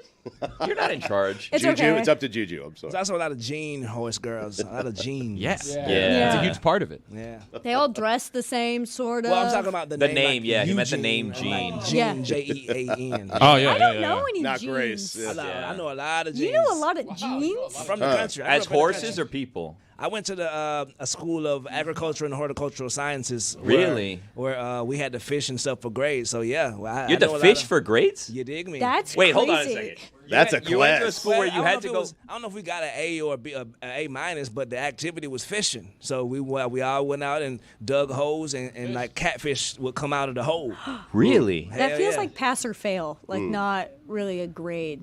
Right. I'm not sure how. I'm not. This was like fourth grade. I'm not sure the logistics. grade? In fourth grade? Absolutely. Come on. That's why I'm telling you. Y'all don't even know who y'all be standing around. I'm cultured. Yeah. Y'all boy be acting like I'm just street. No, I got more to my repertoire. I love this. This is cool. Lehman would love this school. You should talk to Lehman. I'm gonna talk to him. Yeah. I'm gonna hit you up, Lisa Luke. Did you have like a Future Farmers of America at your Yep, school? in the FFA, I had got the corduroy blue and yellow jacket. You were in the FFA? Come on, man. I tell you, I don't know who y'all talking to. South Beach session me one day. We'll get to know me. I was Why in are you asking us to do that? Hey, y'all know who's Let me get some listening. fries off your plate, though. I was in. Look, here's the thing. When you go and you split, I will say this, and people obviously are disagreeing with me on this. I think that if I have to go and I have to choose to eat half of a meal that I don't really want to keep my wife happy, that falls in the for worse category, in the for better or worse that I agreed to when we got married. But what if it's something you're interested in eating? It's Oh, like, I'd like then to I have would a have half a ordered burger. it. Then I would have ordered Have it. you never seen the delight never on craved someone two things? else's face when they're trying to make a decision on their meal? You think to yourself, there are these two things that No. I would really Oh, like. and you they connect? might want one or both of them. You say, hey, would you want to split these two things? And they're excited about it. That's one of the best feelings you can have at a meal. It usually starts with a conversation of like, ooh, that sounds sounds good. I think that sounds good too, but I'm deciding between this. You have to and listen then- closely Yeah, at and the then table, yes. You're like, oh, okay, well, we both think this sounds good. What do you think about this option? It's not like we're just like, hey, this is what I'm getting, this is what you're getting, and we're splitting it. There's usually like discourse to decide, and both parties agree to the matter. I like you can have a bite, not half my meal. Right. You can try half of their meal. No, I wouldn't want half But of it's their meal. out. But it becomes your meal together. This is our meal. This is also a problem that I don't encounter because like when it's like a situation where it's like, what do you want to eat? My answer always is I don't know. Like so, there's rarely a situation where I know I want two things because I don't even know the one thing. That You don't have like your thing at most restaurants you go to. Everyone has a McDonald's, thing. but, I mean, like, come I'm on. not going to split a Big Mac. Those are Billy's restaurants, all the fast food joints. Exactly right. Every time I call him, that's where he is online to not get fast food. When you go out to a restaurant, though, Billy, there's something that you gravitate towards more than not. Yeah, I mean, it depends on what type of restaurant, right? Like, do you have a Mexican place that you go to often? I've eaten with Billy, burger guy. If I don't like something on the menu, I'll go to a burger. Burger's usually pretty safe. I think what we're saying is when I go to La Bamba in Plantation, great Mexican place, I know what I'm getting. Flautas. I think about it for days. Yeah. Now, exactly. I'm getting steak fajitas. You're like, thinking about it for days. Steak And is now so good imagine. in So good, yes. Now imagine you go to order and the last minute someone's taking half of that away from you. Half of your fajita's gone, Right. and here's half of a quesadilla that you weren't craving for Fajitas days. are the most splittable food in the history of food. You can split fajitas easily. I mean, sometimes you get the steak and chicken and you split them. I mean, certain places you have to split. You go to fajitas for Cheesecake. two? You go to. I love fajitas for two. When you go to Cheesecake Factory, you have to split that meal. Have you gotten the shepherd's pie at Cheesecake Factory? 8,700 calories. Feed a village. I've never been to Cheesecake Factory. Is it really? What? Cheesecake Factory is the one that has the crazy menu, right? Yeah, gigantic It's menu. way Never too much. been. Way It's a too book. much stuff. Yeah, I couldn't do that. Too many I'd be options. overwhelmed. You Yeah. can fan through the menu. Well, you'd you love can literally it go. because there's so many options. You could split. You could go with a, Yeah, but a you only party of get- 4 and split meals 4 ways. You only get 2 out of like 500. Yeah. And I don't split every single time I go Yeah. out to eat. But if we're at She's a just good willing. restaurant, and it's like also a cool way to try something new. Thank you. I like trying new things. I don't. I think the even ground here, the middle ground is we just order a lot of things and then we all pick That's from the them. best. I like a tapas. I like hate a That's tapas. the best. Like I went to an Yes. Italian place I on the hate beach that. that we had. I do you hate mean that. you hate that? Well, because then that is now it's time to split the check, and then you always have someone that's like, you know what? We should get lobsters for the table. Yeah, but there's And 3 then they- groups. Split it 3 yeah, ways. 3 groups. Easy. Have one group eats all the lobsters, and then it's like, what's left? Oh, French fries. That's what my meal was Right. for today. Get and in how there. much is And my Billy's French paying fries? for it, bro. Exactly Yes. right. $8,000. I've been in situations. conversation. I've been I in don't know why y'all don't talk to y'all friends. I tell my friend, hey, bro, you ate these lobsters, bro. I ain't gonna give a damn. I had 4 fries. I've been in situations pre-marriage. I was in situations, and I hope they're not listening. Pre-marriage, I was in a situation where you go out to a restaurant, right? And then it'd be like, 4 single people or people that are dating, whatever, and then like a married couple, right? And each single person or unmarried person puts their card in, and then the married couple puts in a card for both of them. And it's like, hold on. That's not how numbers work. Because there's 2 of you now paying with 1 card, and each one of us is paying with an individual card. One of you is essentially eating for free. That's when you're like, hey, Carl. No, I don't. It's, I don't it's say actually that. costing you more money because the split That's what is I'm less. saying. It's not one eating for free. It's that you're paying more for the same meal. Correct. and I'm somebody paying. else is paying I'm less. paying more. You Yeah, asked that married couple's other paying person less. who didn't give a card, hey, where's your card? No, Well, that's I would on- never do that. As a server, if that would happen, I would be like, so do you guys want 2 on this card? Wow. I was a great server. So I was always like very keen to like, oh, okay, so these people are paying, these people are paying. Or you just ask, can you split it like by what everyone ordered? At the beginning, though. Yeah, You're at a the jerk. Well, what's the If you expectation when ask- you do that, though? If you usually? ask a waiter or server to split it at the end, Right. that's a jerk move. How annoying was it as a server to have something split like 4 or 5 ways?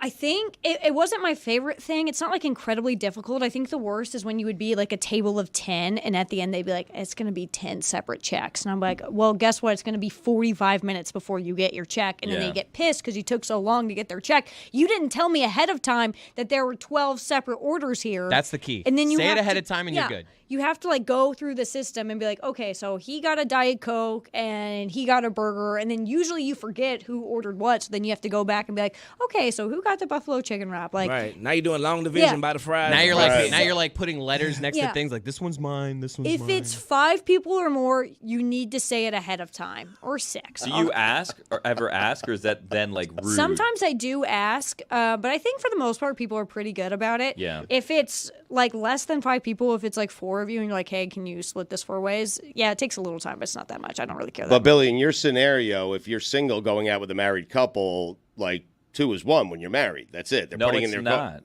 No, but it's on you for going out with the married couple, I would Yeah, think. but 2 should not be 1. When you're ordering 2 meals and then you're paying with 1 card and you're dividing it 4 ways. That would be like if she goes out with You're Lehman making and everyone Jess, else- like if they split it down the middle. Yeah, would you do a Lucy 50-50 and split? 1 card for Jess and Lehman. Usually, Lee puts the card down, and then he'll just Venmo request me. And I have like a big thing of I never want to be like one of those people that doesn't pay people back. Yeah, So same. it doesn't matter where I am. If I get that Venmo request, I'm responding within 30 seconds. That is the move nowadays. 1 card and just send me money. Venmo requests, I'm old, so I don't know. Venmo scares me. What? I mean, I use it nonstop, but it scares me. I'm a Zelle man. I mean, I'm just sending money. I have no idea where it's going, who's watching, who's taking my information. Okay, It well, just just all go on scares me. private because the thing is You could do that? yeah, some of us are sick in the head, me specifically, and I love to scroll through my Venmo feed. Love to know what's going on. That's how you learn all the juicy gossip. Speaking of scrolling through the feed, Chandler Parsons said that this series is just as toxic for Kristaps Porzingis going back to face Luka Doncic as it is for Kyrie to face his old team. And then Luka responded and said, boy, I talked to Chandler Parsons maybe 1 or 2 times. KCP is my friend. So he dunked on Chandler Parsons yet again. Back to you, Stu. This series has nothing to do with Porzingis, okay? No series will ever have anything to do with Porzingis. No one cares if Porzingis wins an NBA title.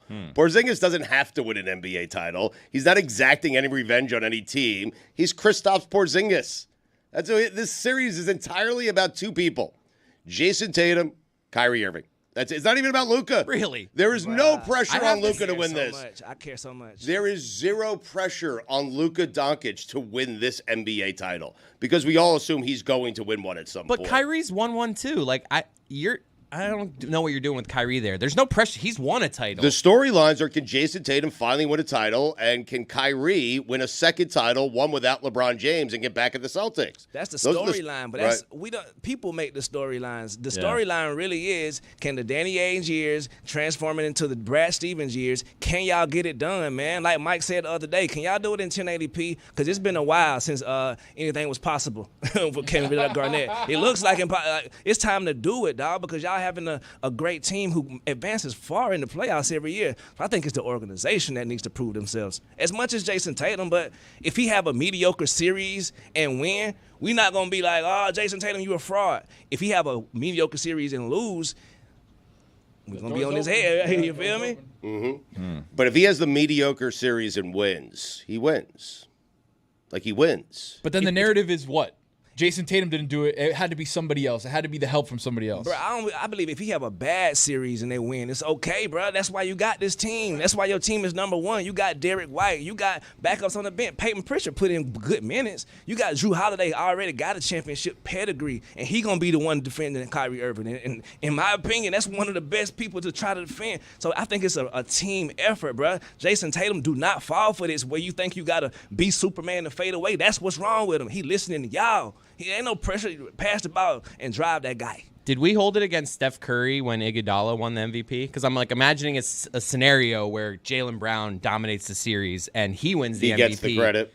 Like, are we going to kind of do that thing where it's like... I don't think anyone took the Iguodala MVP seriously. I mean, everyone knows Steph was the MVP of that team. The only person who held him accountable was Mike. Mike was like, let me see it in the finals. And then once he got the finals MVP, Mike was like, okay, well, I can't say no more about Steph Curry. Right. So there will still be some haters out there, but I'm with Juju. Like, if they win, they win. Sports. If they win and he doesn't play... The storyline of Kyrie is a Stugotz storyline. He doesn't like Kyrie. Well, no, it has nothing to do with You're asking me who has the most amount of pressure. If you were asking me who has the most amount of pressure of all the guys on the Celtics, all the guys on the Mavericks to win an NBA championship this year, I would say it's Jason Tatum 1, Jaylen Brown and Kyrie Irving 1B. I don't know what you're doing with not putting, like, people have been saying Luka's a great player for a long time. Like, he's just going to skate and not have any pressure here? No, but Jalen and Jason Tatum have been at this point, Eastern Conference Finals, NBA Finals, for the last 6 or 7 years. Luka's just getting started. Like, he is.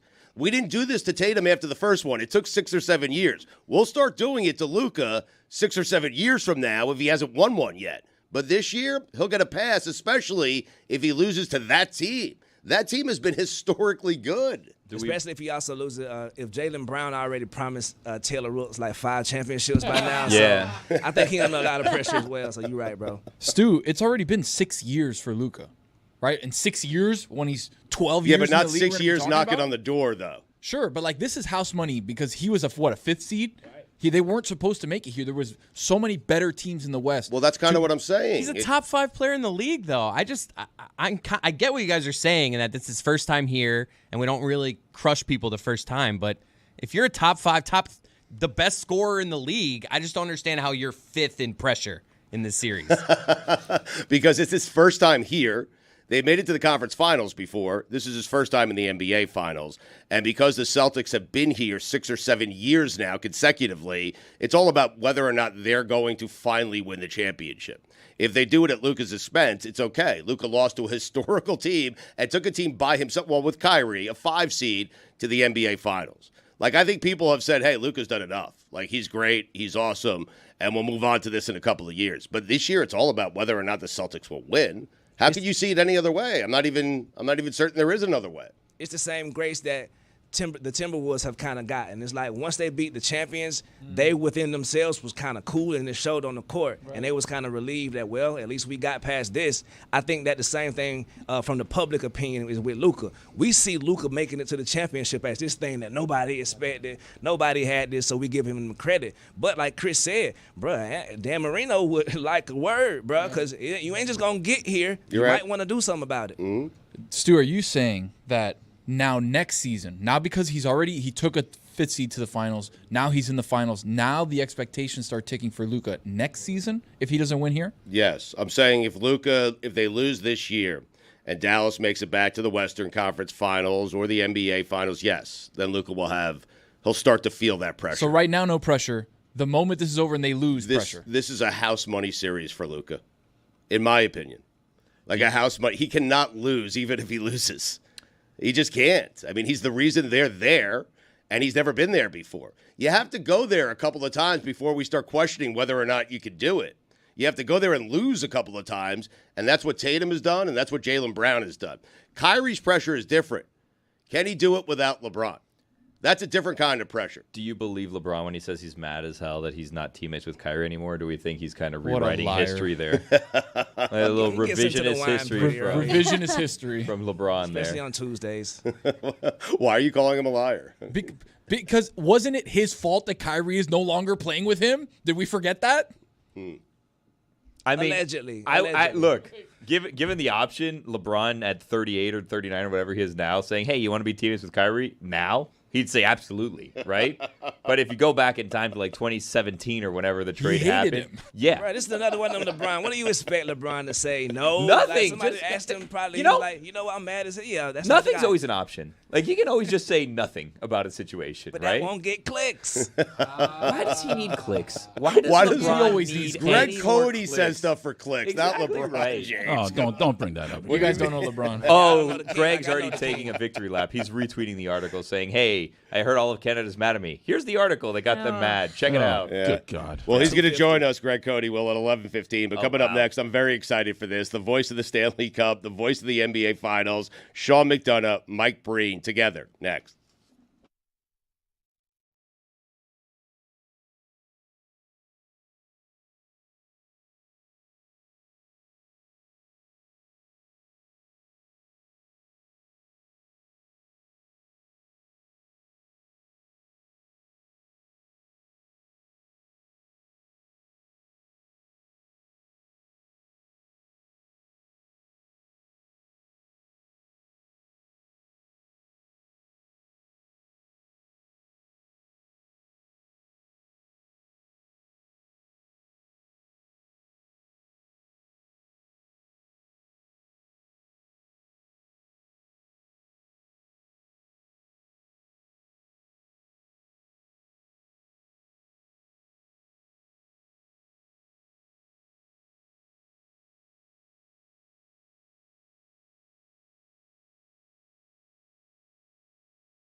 The NBA Finals tip off tomorrow night.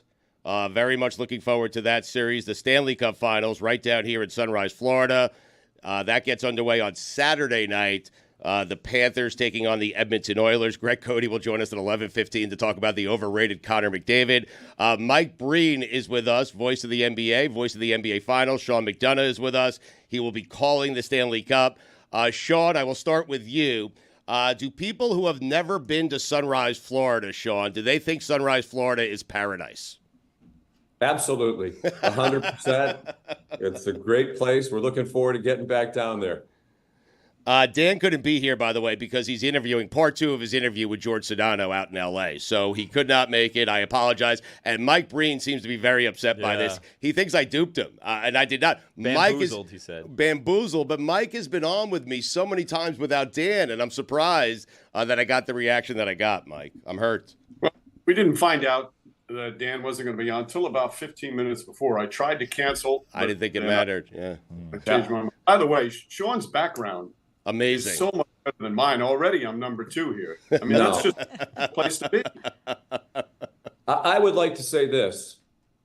I know Mike's very upset that Dan isn't on here, and he texted me and said he was going to not do this, and I talked him into it, so we're there. You're my guy, Sean. He's been Thank on you. like 18 times with you guys. So this is the first time I've ever been on, and apparently I can't be on by myself. I have to be on with the legendary Mike Breen and the NBA to get a chance to be on this legendary show. I'd also say, Mike, don't sell yourself short. It's blurred, but you seem to have great crown molding behind you. Yeah, that's right. Yeah. But let me tell you something. Mike is in the nicest hotel in Boston, regardless of how the background looks. Which, on the hockey beat, we don't always stay at some of these 5-star places.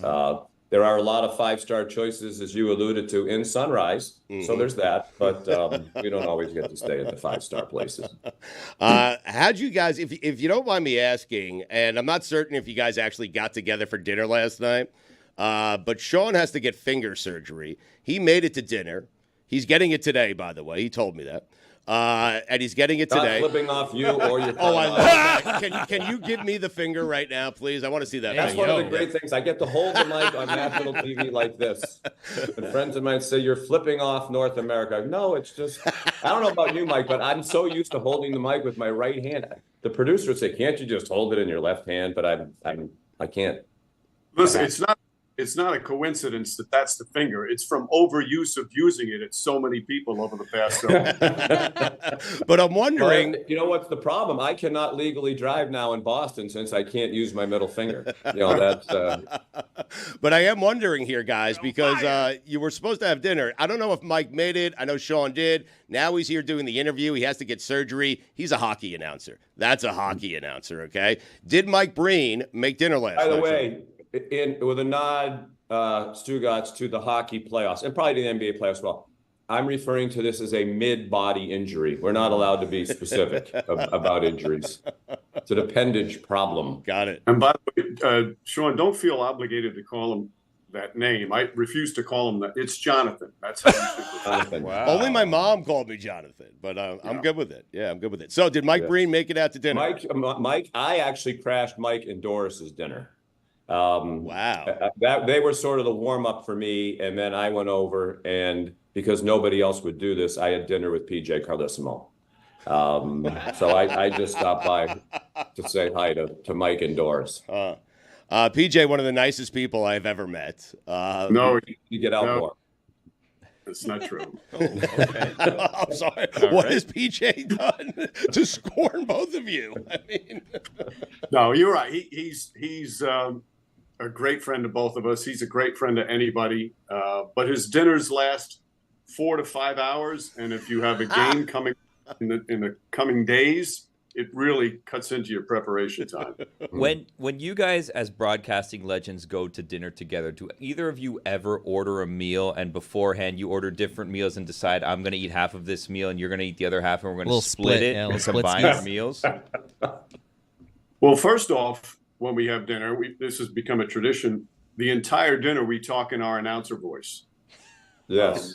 Just feel it's better when we do with talking to each other, talking to the waiters. It's all part of the preparation. Mike enjoyed the appetizer last night, and when the waiter came over to ask how everything was, he said, which always gets a great reaction. So we do speak. And you know what the problem when play-by-play people get together is, one time I did a game with Jay Billis on a Saturday night, and then we were driving from Duke up to Virginia to do a game Monday night. So I mentioned to a friend of mine, Jay and I are just going to drive up to Charlottesville Sunday. And my buddy said, who's going to listen? And that's sort of the problem when play-by-play people get together for dinner. There's just a lot of simultaneous talking. I'll have the bang, bang shrimp. Breen, have you ever done that? Please say yes. I'll say that's not the first time I've heard that joke. You crushed him. He's left the room. He felt so good about it, Mike. He really is cranky that Dan's not here. I wasn't really believing that at first. But I am wondering, because I've asked athletes this before, and sometimes you'll hear other athletes ask, hey, if you could take one thing from another athlete, what is the thing that you would take? So I will ask you this as play-by-play guys. Mike, if there is something from Sean McDonough's play-by-play ability that you could take and implement into your game, what would it be? All right, I'm going to be serious here for a minute. I'm glad you brought that up, because this guy is as good as anybody in our business, and it's because of his versatility. You find me a guy that does football, college and pro, hockey, baseball, basketball at an elite level. He does all sports at an elite level. I'm blown away. I'm in awe of how elite he is at every single sport. I'm a one-trick pony. I do one sport. This guy crushes it on every sport. So to answer your question with one word, versatility. Sean, go ahead. I appreciate that. I'd take Mike's salary. That would be number one. No, I mean, I think there's a reason why I believe it's 3 times in a row now that Mike has won the National Sports Emmy for play-by-play, in what Scott Van Pelt described on SportsCenter the other night as he was congratulating Mike as a very crowded category, and it really is. So, I mean, that's not just the way his peers feel about him. I think that's the way the audience feels about him. You know, I think I've always said our job is to enhance the viewer's enjoyment of the game and not detract from it. You know, and sometimes there is a fine line. You know, Mike is just, he's the best. And he's on all the technical play-by-play things, it's 100%. But, you know, he adds to your enjoyment of the game with the well-placed story, with his enthusiasm, with the ability, as you just said, bang, to punctuate the big moments. To me, that's one of the great tests of any great play-by-play person. How do you do in the biggest moments? And then his interaction with his teammates. You know, he brings the best out of the people that he works with, too. So, you know. But the salary. I think the Emmys. Right. I'd like the Emmys. Mm-hmm. I'd like the National Sportscaster. But the money is what you want, really. But the money is pretty much it. Mike Breen and Sean McDonough are both with us here. Stanley Cup Finals get underway on Saturday. NBA Finals tomorrow. I'll say this in front of Sean because he's from Boston. Are you amazed, Mike Breen? Are you amazed that Boston as a city is so unlikable, a sports city is so unlikable that we have found a way to rally behind Kyrie Irving? I have to leave now. I have my Celtics green on for a reason. I am a green teamer. I will be at game 1 with my pom-poms, heckling Kyrie Irving for what he did to this city. He should never be forgiven. He promised he was going to stay, and he left us. Wow. And then he stomped on the logo and all those other horrible things. Jonathan, I could not disagree more. Jonathan. I mean, it's one of my favorite cities in the country. I love coming here. The atmosphere at the TD Garden is off the charts. They love their team as much as anybody.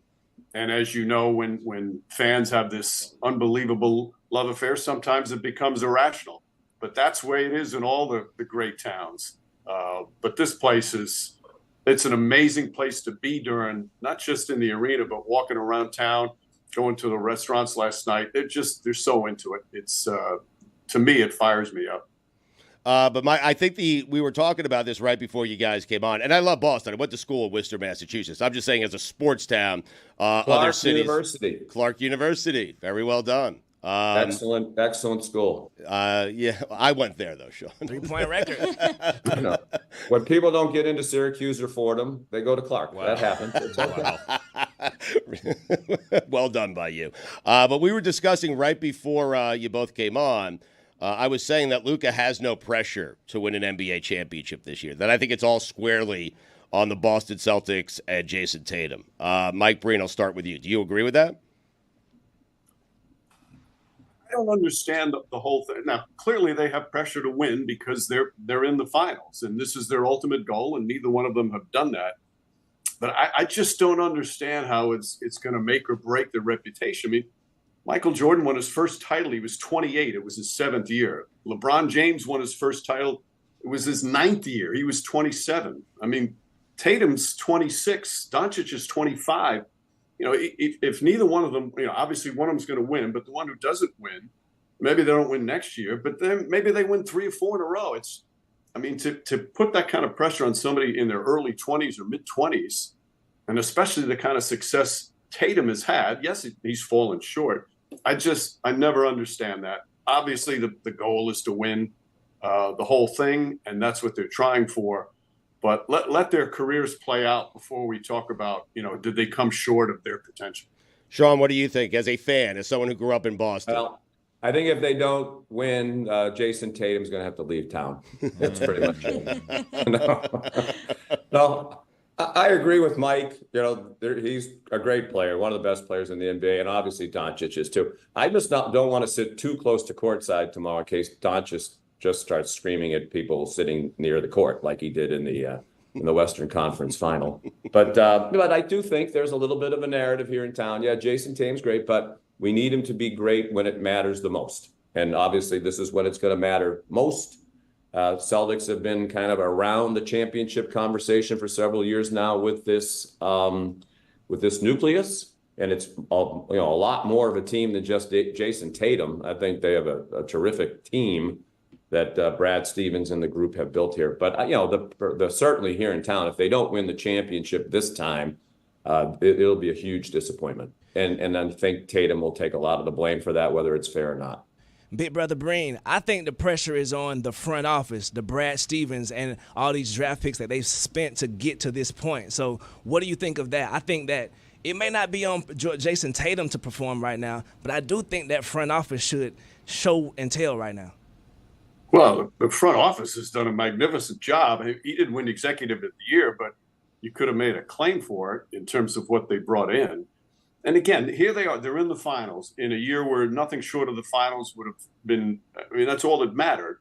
Let's see how the finals play out. I mean, all different things can happen in terms of whether they win or lose. I just think that, to throw the definitive storyline because they win one year and don't win another year, that goes a little crazy for me. There are a lot of great players who never won a championship for some reason or another. Does it put you in a different level? Absolutely.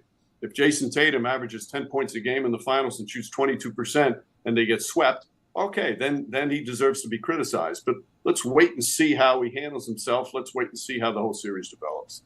Sean, Greg Cody of the Miami Herald said that despite his 3 Hart trophies and despite all of his stats, Connor McDavid is overrated. In fact, he called him Mick overrated. What do you think about that?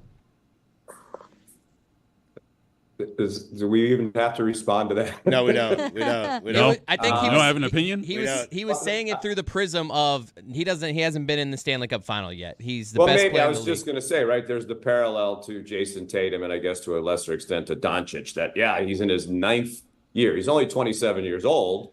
Mike's not the only one who's doing his prep there. Were you actually looking at the notes there, Mike, when you were? He was. That was very impressive. I like this. He's multitasking. He's preparing for the NBA final while being on a legendary program all at the same time. But no, not only is Connor McDavid not overrated, but last year and a half ago, when we were in beautiful Sunrise for the All-Star game, we had a room in the hotel. And the day before the game, many of the players were coming in for sound bites, and then I was just kind of chatting with them as they were going in and out to do a little preparation for the game. And I asked a lot of guys about McDavid, and Nathan McKinnon, who might be the second best player in the world, the Colorado Avalanche, said, everybody here is a great player. He said, but Connor McDavid is at a totally different level than everybody else in the National Hockey League. He is in his own place. And that comes from a guy who would probably like to be able to make the claim that he's the best player in the league if Connor McDavid wasn't alive. So he's not overrated. I think he's already one of the great players of all time, regardless of if he ever wins a championship. And I think it's great that he is in the Stanley Cup final for a lot of reasons. And I think the matchup of him and a very talented offensive team around him playing against this Florida team that just smothers you is going to be really fun to watch. Mike, we'll get you out of here in just a second. Both of you, we'll get you out of here in just a second. Mike, do you want to announce? Mike has nothing to do. Well, Mike has nothing. No, you're both very, very busy. But I'm wondering, Sean, if Mike wants to throw his name into the hat for an NBA head coaching gig, because it seems like everyone he works with wants to leave Mike and go coach somewhere in the NBA. What's going on there? I have my own coaching tree now. That's If J.J. Redick indeed gets this job, you've been around him now, Mike, for a bit. So do you think he'll be a great head coach? I do. It's his knowledge of the game is scary, and you can tell when he talks to coaches how they respond, when he talks to players how they respond, and you add that to his love of the game. And I'd always heard from anywhere he went when he played, he was a great teammate, so he understands all that. I mean, you never know until a guy's in the position, but I think he has all the characteristics to be a great head coach. All right, on the way out here, we had Vin Scully on the show a couple of years ago, and I'm just interested because you guys are the best of the best, and so I want to see if something like this, something that happened to Vin, has ever happened to you. Let's play the sound first. Back about my third year, about 1952, the Dodgers were playing Cincinnati, and Cincinnati had an outfielder named Lloyd Merriman. I'll never forget it. And Lloyd hit a ball foul, and my mind told me to say, hot shot hit foul. And it never came out that way. and everybody in the booth fell down, and I was absolutely mortified. And the reason I remember Lloyd Merriman, I started filling. He's a former Marine Air Corps pilot, saw combat in Korea. I did on and on. That really, that had to be, considering how young I was, that was about it. Both of you are laughing. You both love Vin Scully. Mike, Yes. have you had a similar type moment? Sean, go ahead. I'm sorry. I should say I was at part of an embarrassing moment. I met Vin Scully, and I was with Mike, and Mike asked Vin Scully, hey, Vin, what's it like to be the second best play-by-play guy ever to come out of Fordham? Which I thought was really uncomfortable, but Just to hear that voice again. Oh, my goodness. Yeah. Mike, I'll yield to you. Yes. Have you had an embarrassing moment, Mike? Oh, we've all had numerous. I've had multiple. I mispronounced my own name on the air. It's Mike Breen. How? That's hard to do. It just came out like Brun. For some reason, it came out. These things do happen, unfortunately, too often. Well, that was probably the heavy drinking before the game, which thankfully is a part of your past now. So I think that's really good. I said something very similar to Vin Scully. I was thinking about, can you curse on the show? I mean, yes, you can. Yeah, I was doing it. It was actually a Red Sox game, but it was on ESPN. It was with Ray Knight, who was the analyst, and Dwight Evans came up to bat. He had 2,299 career hits. So I wanted to say, here's Dwight Evans. He's one hit shy of 2,300 for his career. And I said, here's Dwight Evans. He's one shit high of 2,300. That's a lot of shits. Let's end on that. I don't know. He was an older guy. I don't know what the rate is. That would strike me as low for a guy who's 3,000 shits. Yeah. Late in his career. Yeah. But, and it's the same kind of thing as, everybody else in the booth is laughing. And when you stumble over something, you have to play it back in your head. And then you realize, oh my God, that's what I just said. But yeah. So, and we've all, I'm sure we've had plenty more when you've done as many games as we have. Guys, thank you for doing this. We appreciate it. Sorry Dan was not here, Mike. I'm sorry you're mad at me. My mom used to call me Jonathan when she was angry at me, which is what you're doing right now. But Jonathan with love. Yeah, Jonathan with love. But we thank both of you for doing this. Very busy time for you guys, and we appreciate you joining us here. NHL Stanley Cup Finals Saturday night. Sean will be on the call. NBA Finals tip-off tomorrow night. Mike will be on the call. Guys, thank you so much. Thanks, guys. You.